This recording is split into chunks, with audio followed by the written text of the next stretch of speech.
Monastery of ലവിൻ്റെ പുതിയ വീഡിയോയിലേക്ക് ഏവർക്കും സ്വാഗതം. ഇന്നലെ കോഴിക്കോട് നിന്നും മലപ്പുറം ജില്ലയുടെ ഉൾപ്രദേശങ്ങളിലേക്ക് നടത്തിയൊരു യാത്രയിലാണ് രാജേഷിനെ പരിചയപ്പെടുന്നത്. രാജേഷ് UP സ്കൂളിൽ ഒരു അധ്യാപകനാണ്. വർഷങ്ങളായിട്ട് 7ാം ക്ലാസ്സിൽ അഡൾട്ടറേഷനെ കുറിച്ച് പഠിപ്പിക്കുന്ന രാജേഷ് ഫുഡിൽ മാലിന്യം ചേർക്കാതെ, ഫുഡിൽ മായം ചേർക്കാതെ നാട്ടുകാർക്ക് വിളമ്പണം എന്നൊരാഗ്രഹം എപ്പോഴോ ഉള്ളിൽ ജനിക്കും. പഠിപ്പിക്കുന്നത് ജീവിതത്തിൽ പ്രയോഗിക്കണമെന്ന് ആഗ്രഹിച്ച രാജേഷ് കോഴിക്കോടിനടുത്ത് മണ്ണൂർ റെയിലിൽ ഒരു ദോശക്കട തുടങ്ങും. ഈ ദോശക്കടയിൽ കൃത്യമായി ഒരു കാര്യം മാത്രമേ രാജേഷ് ചെയ്തുള്ളൂ. കിച്ചണിനിടയിലുണ്ടായിരുന്ന എല്ലാ ഭിത്തികളും പൊളിച്ചു.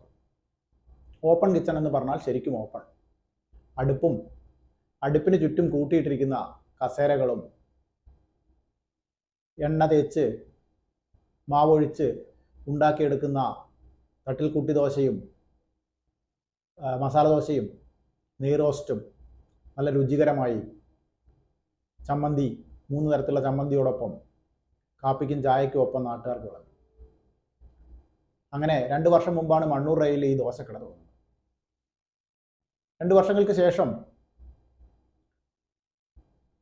മലപ്പുറം ജില്ലയിൽ തന്നെ മറ്റൊരു സ്ഥലത്തു കൂടി രാജേഷ് തൻ്റെ ദോശക്കട തുടങ്ങി. കുറച്ചുകൂടി വലുതാക്കി, കുറച്ചുകൂടി വലിയ പാർക്കിങ്ങിൽ, അപ്പോഴും കിച്ചൺ ഓപ്പണാക്കി തന്നെ വെച്ചു.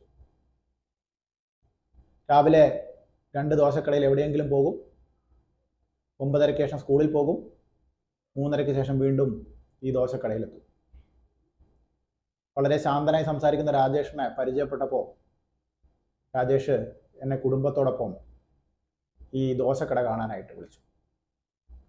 ദോശക്കടയിൽ ചെന്ന് ഞങ്ങൾ മസാല ദോശയും നെയ്റോസ്റ്റും തട്ടുദോശയും എല്ലാം തട്ടിവിട്ട് ഇറങ്ങുമ്പോൾ ഞാൻ രാജേഷിനോട് ചോദിച്ചു, എന്തുകൊണ്ടാണ് ഒരു അധ്യാപകനിൽ നിന്ന് ഒരു ബിസിനസ്സുകാരനിലേക്ക്, ഒരു ദോശക്കടയിലേക്ക് വളരുന്നത്? അപ്പോൾ രാജേഷ് പറഞ്ഞു, 7ാം ക്ലാസ്സിൽ പലവട്ടം പല ആവർത്തി അഡൾട്ടറേഷനെ കുറിച്ച്, മായം ചേർക്കലിനെ കുറിച്ച് പഠിപ്പിക്കുമ്പോൾ അത് മറക്കാൻ ഒരിക്കലും തനിക്ക് പറ്റിയില്ല. ആ ക്ലാസ്സിൽ നിന്ന് പുറത്തു കടക്കാൻ ഒരിക്കലും തനിക്ക് പറ്റിയില്ല. അതുകൊണ്ടാണ് ഈ ദോശക്കടയിലേക്ക് എത്തിയത്. പഠിക്കുന്നതും പഠിപ്പിക്കുന്നതും ജീവിതത്തിൽ യാഥാർത്ഥ്യമാക്കാനുള്ളതാണ് എന്നും, നല്ല മായം ചേർക്കാതെ നല്ല ദോശ കഴിക്കാൻ ആളുണ്ട് എന്നതും ഓരോ ബിസിനസ്സുകാരനുമുള്ള ഒരു പാഠമാണ്.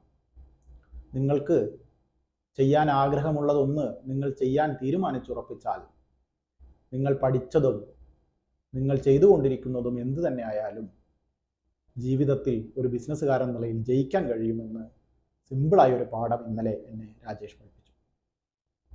രാജേഷിനും രാജേഷിൻ്റെ ദോശക്കടയ്ക്കും എല്ലാവിധ ഭാവുകങ്ങളും നേരുന്നു.